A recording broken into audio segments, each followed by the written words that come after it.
All right. Welcome, everybody. I think we're recording, yes. I want to welcome everybody to the ICT Educator webinar that we have every Friday at 10 o'clock throughout the school year, which means that we have one more after this. Today, we're going to be hearing from the Creative Group on digital media jobs and the nature of work, especially with the heavy influences that we've seen on the internet and digital media sort of thing. Next week will be very exciting as well. We're going to hear from Peter Coffey, who's a futurist with Salesforce.com, who's given some keynotes for different conferences in the past, who's always insightful, but because it's the last one in our series for the spring, we're calling it the summer reading session. And we're going to ask him to give us some recommendations on what to read over the summer so that we can hit the ground running in the fall and know more than anybody else in the room about any number of important technological evolution type topics. So look forward to that. Okay, so today we are having the Creative Group, Sarah Edie and Jessica Kuhn. Did I say that? Massacre that right? No, you did a great job. Yeah, thank you very much. Okay, cool. There it is. I like that. I missed that vote. I should have been a cool. And we were very pleased and surprised in the past when Diane Domeyer, who works with them, came and talked to our Digital Media Educator Group and just shared the landscape on jobs in digital media and interactive design and this kind of stuff. And it all kind of, and what I see from the slide deck, if I'm not giving anything away here, the jobs that are open and are in demand have a lot to do with the way work has changed. And so it's not just jobs, it's also work.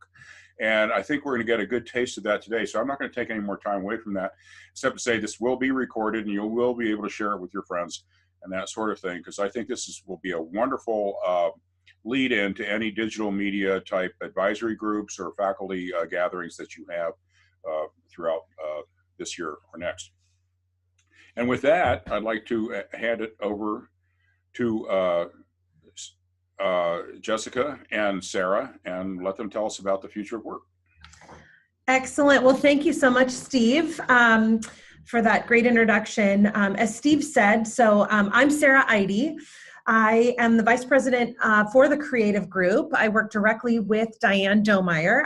I actually got to present to all of you, or most of you, in person last year, so which was really fantastic. So I have been with Robert Half for over 14 years. Like I said, I'm currently the Vice President of TCG, the Creative Group, and what TCG does is we are a specialized staffing service who focuses on placing creative, digital, and marketing talent on a project, contract to hire, and full-time basis. And so in my current role, I get to support nationwide operations, branches, and divisions for TCG's locations across North America. And I'm really excited to be here with you all today. I'll turn it over to Jessica. Thanks so much, Sarah. I echo, I think, Sarah's background a bit. I've been with Robert Half for about 14 years as well. I am currently the Vice President of our permanent placement services for Robert Half. I focus on 3 of our lines of business, where Sarah primarily focuses on the Creative Group. I will oversee our permanent placement services for Robert Half Technology, the Creative Group, and Robert Half Legal. So I too travel the country and get to work with our branches and the field in their recruiting efforts. So definitely some of your students are who we're working to recruit and hopefully assist them in either some career development or finding them opportunities. So thank you so much for inviting us to talk today about the future of work and some of the trends that we're seeing in technology and business that are likely to impact organization and careers. Some of your students may be experiencing these dynamics today. And so, Sarah and I have quite a bit to cover today and want to make sure that there's some time at the end to answer questions. So I'm going to hand it back to Sarah. Excellent. Thanks, Jess. So a recent study by the World Economic Forum found that only about half, or 53%, of chief human resources officers are reasonably or highly confident regarding the adequacy of their organization's future workforce strategy to prepare for that technological, demographic, as well as socioeconomic disruptions to the current business models. So it's pretty crazy. It's a pretty crazy stat when you think about how fast technology is changing how we work and how we do business. So just wanted to kind of put that out there to keep in everybody's minds. Here's what we're going to cover today. We're going to talk mainly about key trends impacting the workplace today. We're going to talk about and take a look at a glimpse into the future of work. We're also going to touch on skills in demand for creative professionals. And then we're also going to talk about what it's looking like for companies as they build their creative teams for the future. And then finally, you will also all get to take a look at some of the new research we published earlier in this year. So as we move on, I'm going to talk a little bit about the research itself. And so Jess, if you want to go to the next slide. Perfect. All right. So the research. So for the 6th year, we've partnered with AIGA to conduct a survey of creative professionals. So as many of you probably already know, and some of you may not know, but AIGA is the largest community of design advocates. And we are their official design career compass partner, which is pretty awesome. And so therefore, we get to provide that 360-degree career support to their membership. So in that survey that we conducted with AIGA, our goal was to find out how creative professionals really feel about their jobs, the companies they work for, and employment prospects, so that we can help build happier and more productive workplaces. So more than 1,000 people responded to our survey in June and July of last year. And so we're going to share some of those highlights. We'll also be sharing research from our sister division, Robert Half Technology, their Workplace 2025, how the pursuit of digital transformation is changing the how, when, and where of work. And this report explores topics such as the gig economy and digital transformation, the rise of the agile workforce, as well as the immersive workforce. So hopefully all of this information is going to be a helpful benchmark that you can share with your students. So let's go ahead and dive in and take a look at the trends impacting creative professionals and the workplace. And this is one of my favorite slides. So here's one of those trends we're definitely probably all aware of, that the pace of technological change today is rapid and it's only accelerating. So technology obviously is dramatically changing all of our lives, and businesses too. Just think about how each of these developments on the slides, which didn't occur that long ago, changed how we work. I mean, look, if you take a look, in the 1990s, we had the emergence of the internet. The 90s weren't that long ago. Then just a mere 10 years later, we had that second wave of technology, which was the rise of mobile and social networks. You know, I remember managing my first team here at Robert Half, or one of my first teams, and I had a bunch of new college grads, and they were on this thing constantly on their computer, and I would say, what are you doing? And what are you looking at? And they'd say, it's this thing called Facebook. And I said, that is the most ridiculous thing I've ever seen.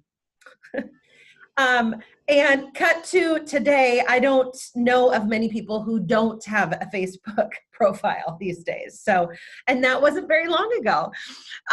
When you look to the 2010s, that third wave of IoT, Internet of Things, physical and digital convergence. And then as we look to the 2020s, which folks, it's right around the corner, we're looking at that fourth wave, which is that AI and robotics, which we've all been hearing about, I feel like, for many years. Well, it is here.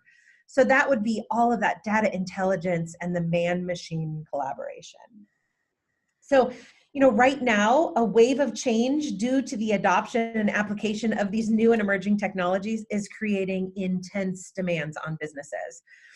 And likewise, their creative and digital teams. It's extremely difficult for these organizations to respond quickly to all of this digital disruption, though. So they've got to always be adopting new technologies and make sure that they're innovating so they can deliver those new products, services, as well as brand experiences that are going to meet the evolving needs and expectations of their customers. So, I like this slide too. Tomorrow is ... now, which is so true. And for creative teams, there isn't much time to spare in getting up to speed, because many of these technologies we view as future innovations are already in use in leading businesses. So our sister division, Robert Half Technology, recently asked more than 2,500 CIOs, as well as other technology executives, which of these technologies are being used today in their business? And here's what they said, and I know I was surprised at this.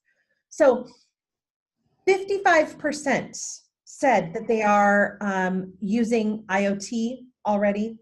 You can see 46% adaptive security, which is good for all of us. 40% are already utilizing that machine learning. That AR and VR space, in the 30% of businesses we surveyed are already using it. Artificial intelligence, 32% of businesses are already utilizing AI. And then we look down to blockchain, which would be 26%, and then bots, 17%, if you can believe it.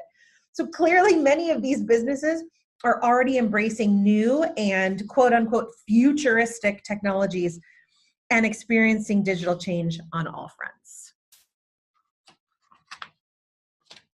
So thanks, Sarah. Wouldn't it be amazing if you could see the future? I know I think about it daily with my kids. Just think, if you knew in advance what skill sets and roles organizations would require, and when you could be more strategic in your educational efforts and ensure that your students are better equipped to meet the business demands. Of course, no one can predict the future with complete confidence, but there are several trends in motion right now that we've found provide strong clues as to how many current workplaces will change over the next decade and how digital staffing needs will evolve as well. So the first trend we're going to talk about is a combination of trends. It's the emergence of the gig economy or on-demand economy, which has been underway since the advent of the internet, and companies' pursuit of digital transformation. These form a mutually beneficial relationship. Companies on a digital transformation journey seek flexibility in how they staff projects. They might need to access specialized skills only for a short time or for certain initiatives. Or projects may be moving so fast that there's no time to conduct a traditional candidate search. Professionals in the gig economy seek flexibility in how they work. And as businesses develop and embrace applications to enhance collaboration, support mobility, and more, and undertake more project-based initiatives, gig workers are finding more career opportunities. Those experts that contributed to our Workplace 2025 report say that flexible staffing models and fast access to professionals with in-demand skills will only become more critical to businesses that want to stay competitive and innovative in the future. And like the slide states, the gig economy is growing quickly. It's been growing by nearly 2% more than traditional payrolled candidates. And right now, more than 1 in 3 workers are freelancers. And for your students, this number is expected to grow to 40% by 2020, which is months away. Another factor for the expanding gig economy, as baby boomers retire more workers, your students from Gen Y and Z are seeking more flexible work arrangements.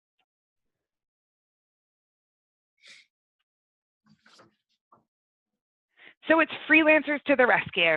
Research by TCG finds that 7 out of 10 creative teams are understaffed, and more than 1/3 of those surveyed think that their teams will rely more on freelancers in the next 3 years. And the #1 reason is to support heavy workloads.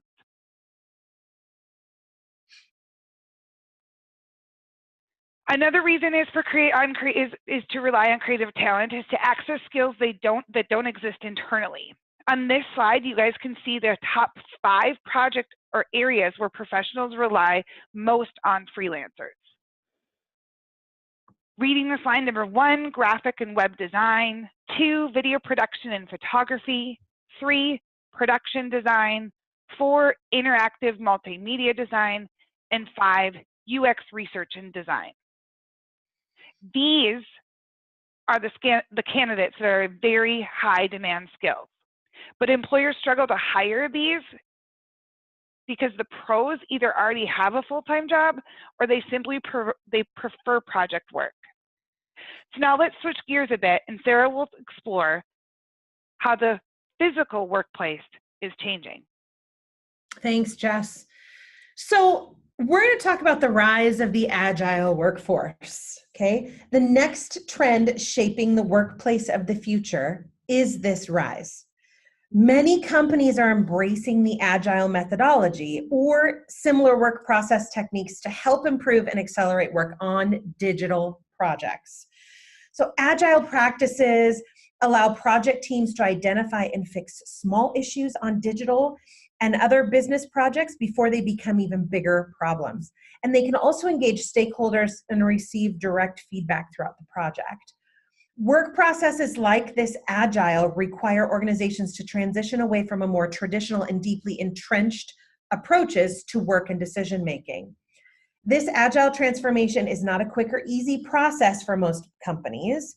And that's a key reason many organizations are looking to hire creative professionals with a collaborative mindset who understand how to work in an agile environment.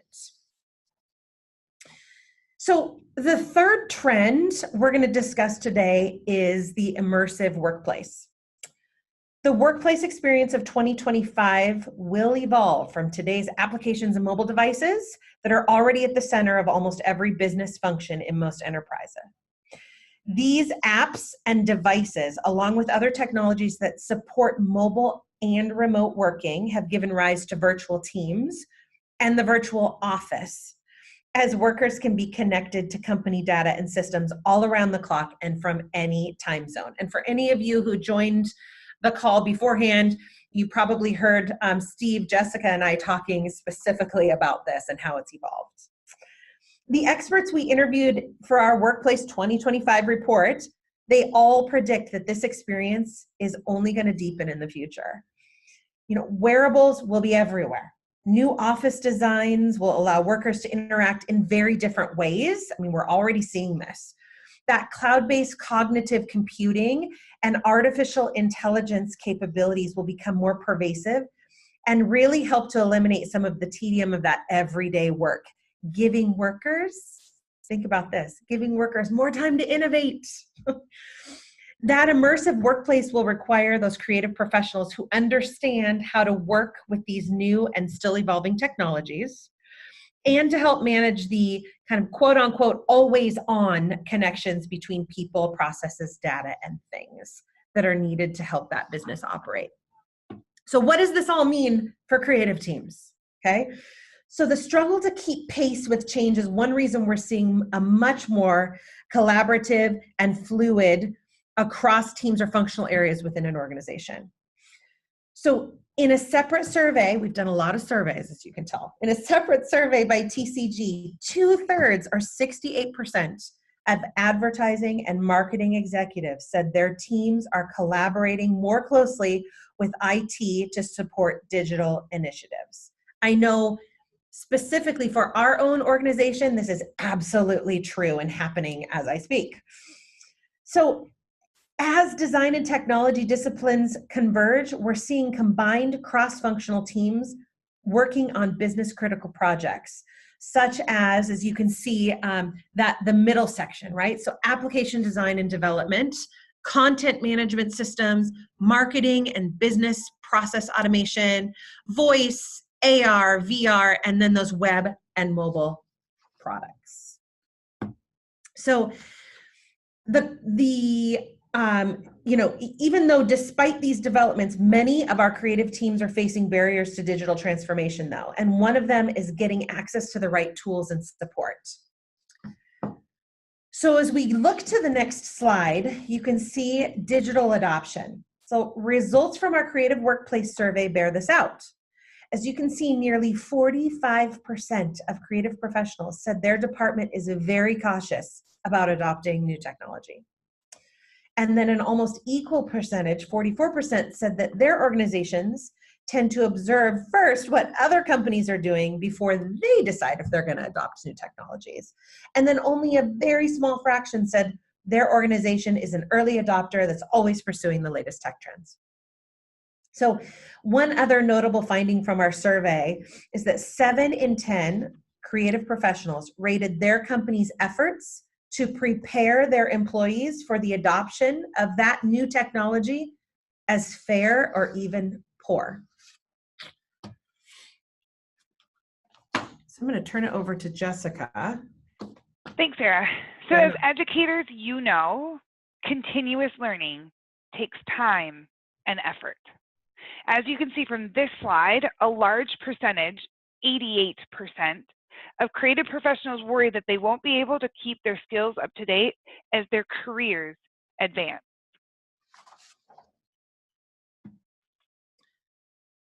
Another area for improvement in many creative workplaces, and one that goes hand in hand with preparation for technology adoption and future innovation, is staff training. As you can see, our survey, yet another survey, shows more than half of creative professionals think the quality of training resources and opportunities that their company provides is either fair or poor. It's essential for employers with creative professionals give them the opportunity to be trained on new technologies so they can be productive and efficient and can deliver value to the business.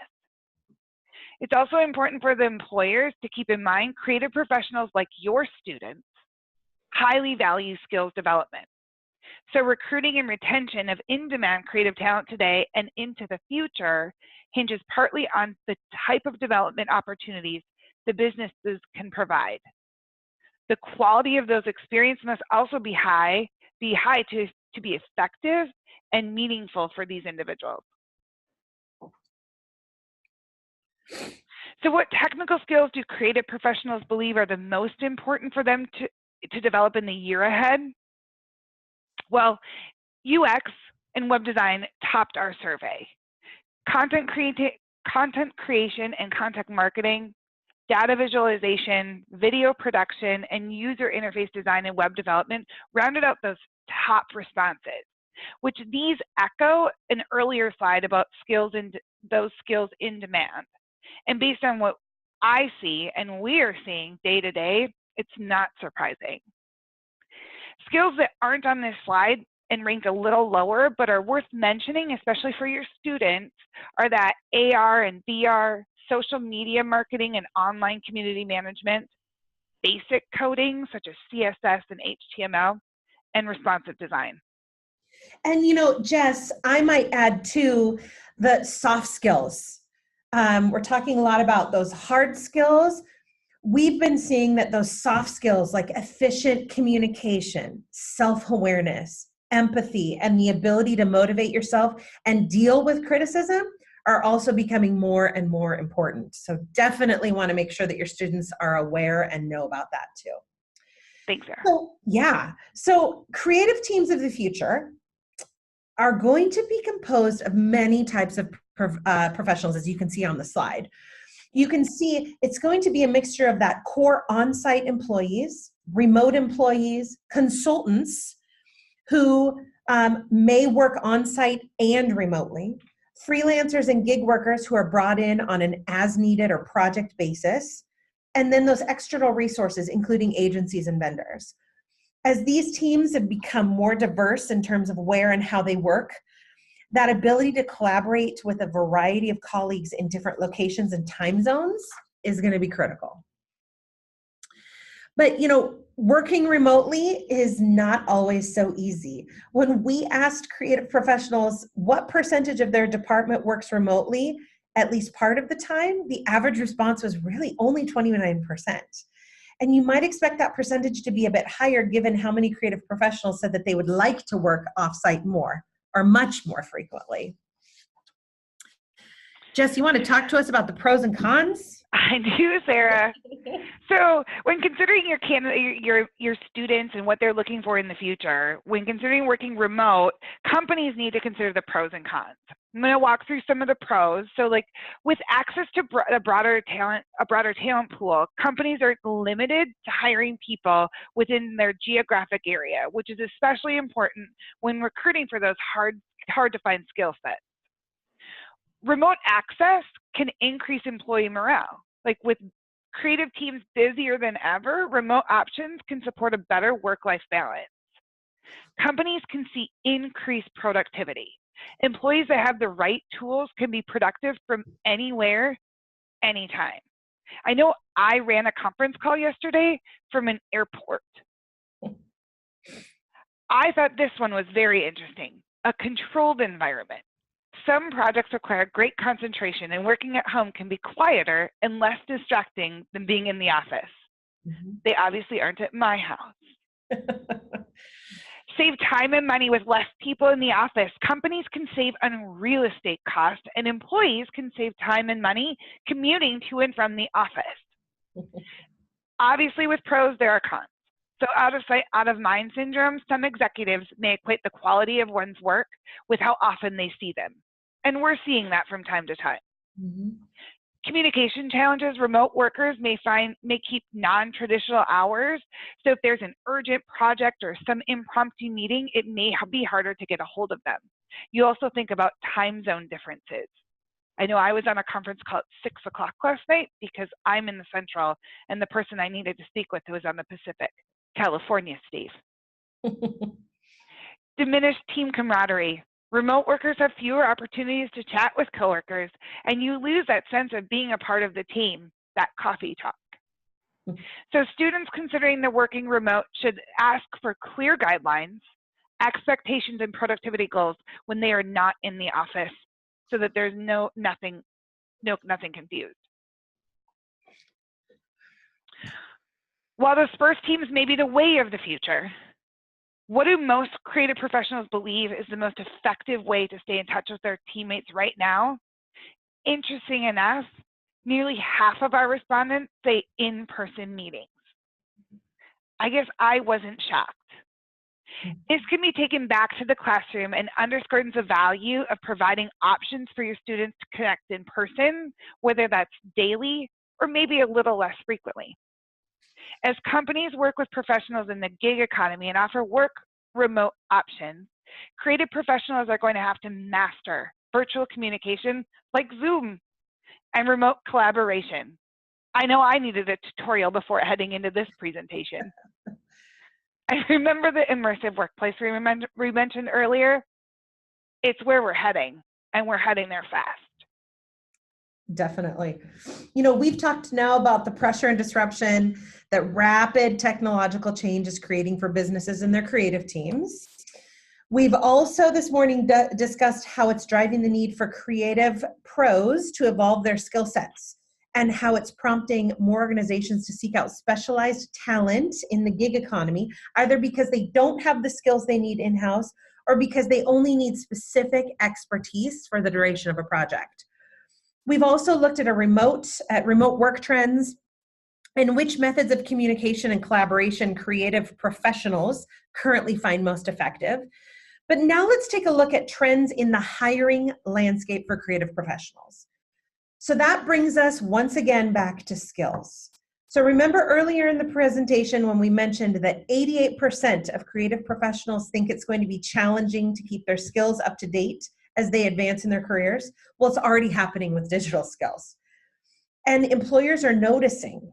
So in last year's survey with AIGA, 71% of creative and marketing professionals with hiring authority said it's challenging to find talent with up-to-date digital skills. So let's talk about those coveted creative skills, because I'm sure you're all wondering. So what types of digital skills are employers going to be seeking most in the year ahead? or I would even say upcoming years ahead, depending on the organization that they're looking to get into. So companies are needing to maintain a pipeline of multi-skilled and adaptive creative professionals, and that's how they're going to make sure they're squeezing maximum benefit from the latest tech tools and driving that innovation. So according to research we conducted in our 2019 salary guides, which you will all have access to, employers will be looking for candidates who are proficient in the skills you're seeing right here: AI and machine learning, digital strategy, SEO, UX and UI design, content creation and content marketing, front-end web development, search engine marketing, video production, data science, data analysis and A/B testing, motion graphics, and social media management. I would say definitely in these skills, we see this day in and day out as I travel. These are what clients are asking for most. So the employment market is bright for those students who have the right skills and never stop learning. In fact, creative talent is in such a high demand across industries that many people have more confidence in their job opportunities.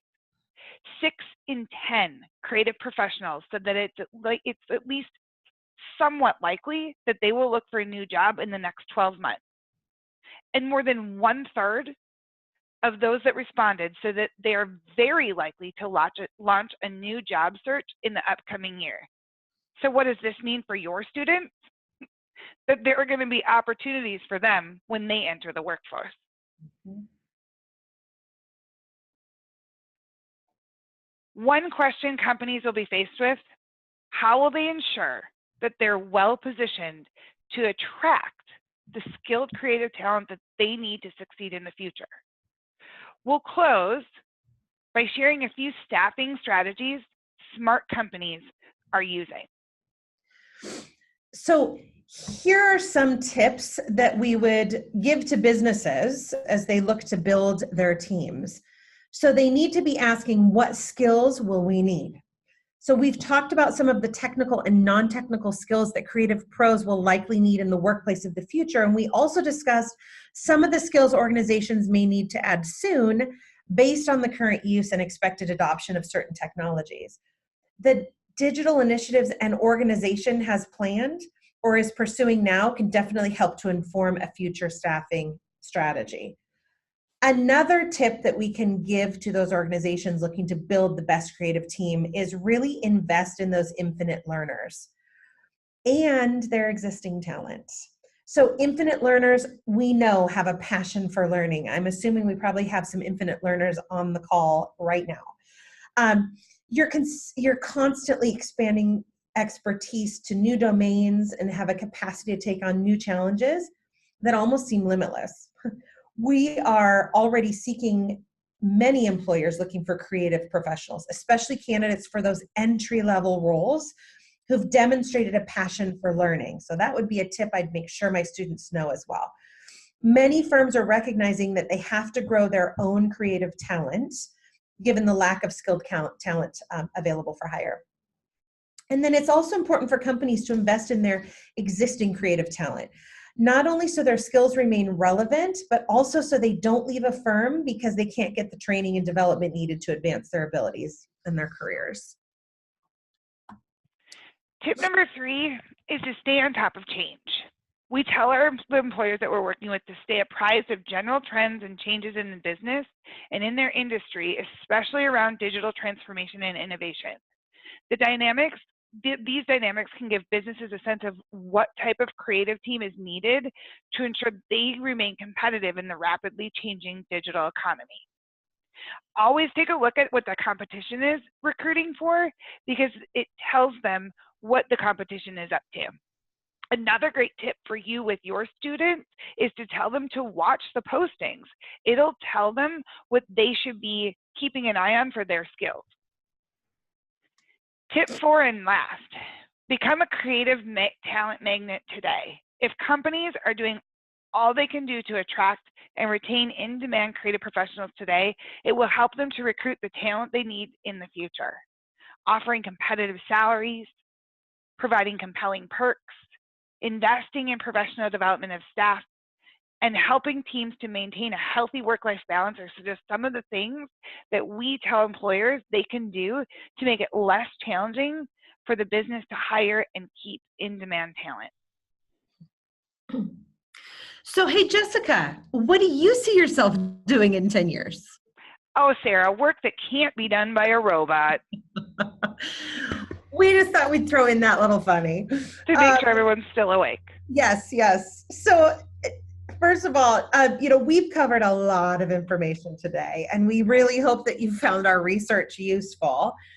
I know we mentioned several times our 2019 salary guide earlier, and you can go online and download a free copy of that through our Salary Center at creativegroup.com/salary center. It's a helpful tool for understanding hiring and compensation trends in the creative industry. And we give it out to all of our clients, just a wealth of information. You guys, you can also visit or recommend to your students to visit our creative blog, as well as Research and Insights, which is on our www.roberthalf.com site. It not only has the blog, but it also provides awesome articles on how to interview, tips to approach companies, all kinds of trends that are happening in the industry that that's a free resource for your students as well as you as educators. Mm-hmm. Yeah. So I think with that, we are going to hand it back to Steve, right, Sarah? Yep. Sure. Well, thank you, Sarah and Jessica. That was very insightful, and I just want everybody to know that if you go to that Salary Center guide they have there, it's wonderful reading, and I think somewhere in the first or second page there's a link to a definition of all these job titles. And I found that extremely informative because, we can look at these titles and say, well, what skills go into that? And that helps you decode that a little bit. So these are wonderful resources. And Jessica and Sarah, thank you very much. I did have one question. And also we have questions that are building up in the chat box. I don't know if, Jessica, if you and Sarah can see the chat box, but if you're tuned into Zoom, click on the chat icon below and you'll see people starting to put in questions. I see already. Can we get the slides? Yeah, we'll be having the slides on our website along with a total recording of this for you to show and tell as you wish. I did have one question myself. When you had a slide that showed what I would call a distributed workforce of core employees and remote employees and consultants. And the thing that came to my mind is what kind of management structure is appropriate. We think of project management, adapting. I know there's a project management for construction. There's a project management for launching a rocket ship. There's a project management for software development. What kind of project management or management style or skills do you think are appropriate for this workforce? Jess, do you want to take that or do you want me to take that? Yeah, I think what we continue to see in this environment and the way that the digital market is trending is we become so much more that cross collaboration rather than a real top-down structure. We see that there definitely could be someone leading, but we're really seeing it in teams. Where I guess, Sarah, would you agree with that? I would, and so when you're thinking about a project manager, a project manager is going to have to be able to not only work with the technology departments, if you will, but also the creative and marketing team, especially if they don't already have a collaborative team in place. So I think the best project managers a lot of times come from either that tech or the creative side and can really come together and understand a strategy and be able to really have good, obviously those organization skills, but that effective communication to build out strategies and timelines. And then of course the human skills dealing with creative people, we probably need a little maybe kindergarten training in your background. Yeah, I think we're also seeing, though, that a lot of, we've got that traditional design and marketing, and as we look to digital, we still need those traditional design and marketing folks. That's really the foundation, but, you're also dealing with, creatives who come more from that tech background. And so they're going to, like you said, they're going to communicate different than people who come more from the traditional design and kind of the artistic side. Yeah, I think it's a new environment, and it's a new workforce and a new management style. One other question, and I see a theme of this question running through some of the chat line questions. We obviously are talking about community college environment for a lot of our students, which, in case you don't know, we basically have two different tiers of students. We have folks that are out of high school and through their 20s. They're basically looking for skill sets for an entry level job. And that surprisingly is really only about 50% of the population. The other half, anywhere from 40 to 50%, depending on the college, are people upskilling. So it is entirely possible that we'll have someone who has a finance degree coming in, take some digital media classes or that kind of thing. A lot of people see the community colleges as that place to make a career change and learn a new skill or two.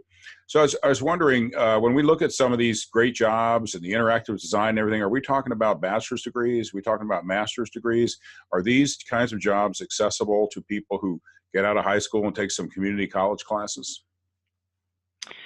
I can speak to that. I think they're skill-based. A lot of them, whether or not, if they can get the opportunity to do some of that project work based on what skills that they're learning, at the end of the day, when we speak to hiring managers, there are some organizations that demand a bachelor's degree and associates, whatever that may be, but the skills really speak to themselves. And you brushed on something that I think is so fabulous and a great opportunity for individuals. You mentioned someone coming out of finance, going to a community college and taking skills. What I recommend to those students is to really think about how they can use the tools in their toolbox that they gained before in their previous career to jumpstart their future career. So thinking about somebody like that who has finance, the finance industry is on fire right now. So how can they partner that background and learn some additional skills? That will put them in front of the pack, if you will, when they're looking to make that jump into a new area, I'm going to call it. Yeah, Does that help, Steve? Yeah, we refer to these kind of as hybrid strategies. There's an email exchange this morning. We're talking about RNs, nurses who want to get into informatics and how to combine their already proven history in the healthcare field with that. And would that then also involve some digital skills or just computer science or what? And so we're beginning to explore that because we have a wonderful opportunity based on the kind of clientele we have to provide that. We're kind of like the neighborhood graduate degree, the place where you can go and get those courses locally, online or in a classroom. And I would piggyback too that, you look at something like UX, there are kind of three different ways that people come at UX. And so speaking from, you've got your traditional designers who want to get into UX.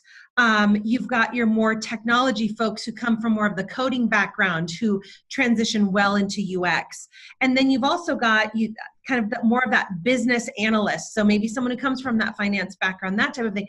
Those people are needed and those skills are needed to be really successful in UX as well.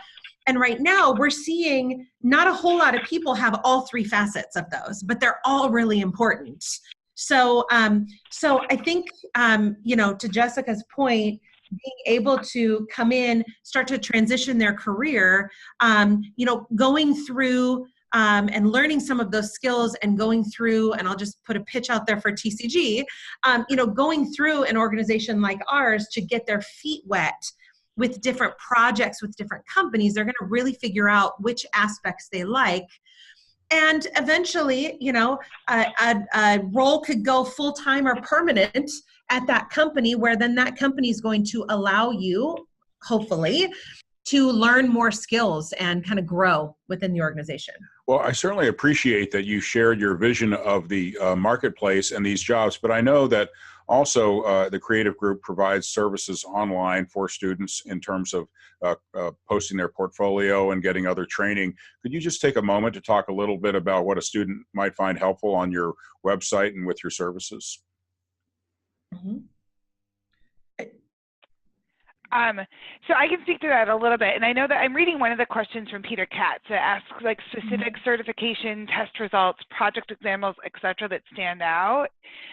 You know, when we look to, and what I work with across the country are recruiting managers who are working with their clients for full-time opportunities. And I think where your students struggle, and I'm assuming this is what you guys are kind of trying to hint at, is that students struggle. They struggle because what we're saying is that you need to have these skills to get the job, right? So what stands out? And I think what you guys, what our website will help with, and what it speaks to are, you know, some tips on the soft skills. Right, so we need to make sure that we're developing those as educators, and TCG and Robert Half as a whole will do a great job for a resource on that online, and that speaks to their interviewing skills and ways to pinpoint areas on their resume or in their background to really highlight the projects that they're working on. And then project examples, I mean, it's really anything within that digital arena, right? They just need to get their foot in the door in those areas. So if it's web design, content creation, that data visualization, that video production, or that, you know, that UX UI environment, they really can't be too picky. They just need to start somewhere. So I know that it's not getting a direct, this is where you go, but I really think the sky's the limit as long as they aren't shutting the doors when being given small opportunities. We have one more question kind of buried up at the top, one of the first questions from Paula and Dwayne. You know, we have data that shows us that we have like maybe 350,000 students taking at least one digital media course in our community college system. And we also know demographically, it's hard to get good information, but we know that more than half of those students are out of high school and they're thinking they're going to leave high school, they take a few digital media classes and they'll get a job. And we've been trying to dissuade people of that formula and say, you know, it might be helpful to look for a hybrid situation where you combine your digital media skills with some other industry expertise and go that way. But unless you're really talented and you go to the art school or something like that, or you're connected to somebody in the industry, chances are you're not going to just land yourself in a digital media job based on a few courses at a community college. Right. Is that a question? Is that well, I heard it right. And so, I mean, our contention has been that it's not enough to just take a few digital media courses. You have to have a strategy that hybridizes or something. So would you say that's true? Because it gets back to, do you need a degree or not? And we have a lot of think that they can just take a few digital media classes and go out and become a graphic artist working somewhere. Or I would say, sorry to cut you off, Stephen. I mean, you could go and take a few, you know, digital media courses and go get a job, but it's probably not going to be the job you think you're going to get, if you will. I mean, Jessica mentioned earlier, do you have to have a bachelor's degree? Do you have to have a master's or a doctorate? No. I mean, the whole thing is, companies want the skills. They want the ungettable get. They want the skills that are going to give them the edge in their business. And so for those who come in and take a few courses right out of high school and expect to get a job, you know, as the, you know, senior UX researcher because they took a class on it, it's probably not going to happen. Now, those who are willing to get in and start from the bottom of a, you know, marketing department and maybe start out as a marketing coordinator, who are then going to continue furthering their skills both inside the organization as well as you know, within community colleges and even college, those are the folks who are going to bode well, but you're not just going to step into. And what I'd like to piggyback on your comment there is that if they are going to take that entry level path, they might need some business office communication skills, some writing, some Microsoft Office suite, and that sort of thing to help them actually fit into that environment to get started. Yes, it's still, again, those communication skills and those soft skills, you know, a lot of people have them naturally, but a lot of people don't. That business acumen is really important, especially if you're going to be working in cross-collaborative teams. So, yeah. Well, there's a lot of questions here in the chat. Anybody wants to surface one on go ahead on the voice call here and that you don't believe has been answered, please feel free to go ahead. I'm going to be skimming them, or Jessica or Sarah, if you see anything there that you want to particularly speak to. I know there's one on here. Peter says, and I don't think we've answered this, what kind of firms or functions are going to be more open to bringing on unproven talent, both for internships as well as entry-level jobs? I don't know that we can exactly pinpoint that necessarily. I think a lot of tech firms are open to, that we see are open to newer talent who are new in the market. I would also say sometimes startups are willing to give you a chance, which I know sounds crazy because startups a lot of times need people who already have those skills, but people who are willing to come in and, have that that appetite for learning and just digging in. Those companies bode well for entry level, but Jessica, what do you think? Sorry, I was on mute. I think I've been staring at that question for a bit, Peter, I have to admit. It's just the golden question, right? Like, where do you go as a student? And I continue to always go back to really keeping it simple. Like, focus on a project, focus on one skill, and bring that talent that you as a student have to the market. So I don't know that it's necessarily that we can pinpoint that specific company, that specific area, but if you can really hone in on that skill, if you're in school, develop that in a project, be able to show that and talk about that when you're out networking. I mean, if you aren't networking as a student or helping your students to network in that market, in that industry with those skills, it's a missed opportunity for them to identify their first step into a career. So Peter, to that point, like, it's not going to be a specific firm that's more open to it. It's the skill that's going to open the door. So if you as educators can continue to drive your students to develop those skills in that digital space, that will then give them the projects that they can show when they go on those interviews or they're networking, I think that they're going to find those opportunities. Those doors will open more quickly. Great. That's the old perseverance approach. Now, when you said networking, I did ask myself, do you mean networking online or networking in person, face to face? I think it's a great question. And I think, yes. I think 20 years ago, I would have said, without a doubt, Steve, you have to be in person, right? But I think online, the groups that are online are just second to none. I've heard of time and time again of individuals that when we're interviewing or I'm in the field working with recruiting managers, that they found their opportunity because of a group that they're a part of online. And it may not have anything to do with the industry. It may just be something that they're interested in. I always go back to telling the story of my brother, whom is in a digital space, but he is very, very interested in bikes. And he was a part of a biking group. And at the end of the day, found his job at a bike company, but for being a part of this biking group. I mean, it just works. Yeah. So it doesn't have to be in person. Well, let's go back to the follow your passion comments that we've heard many years. Maybe that's the key ingredient right there. Bikes. Right. Yeah, I just don't know that I came out of school going, you know what I'm going to do is I'm going to recruit. I know.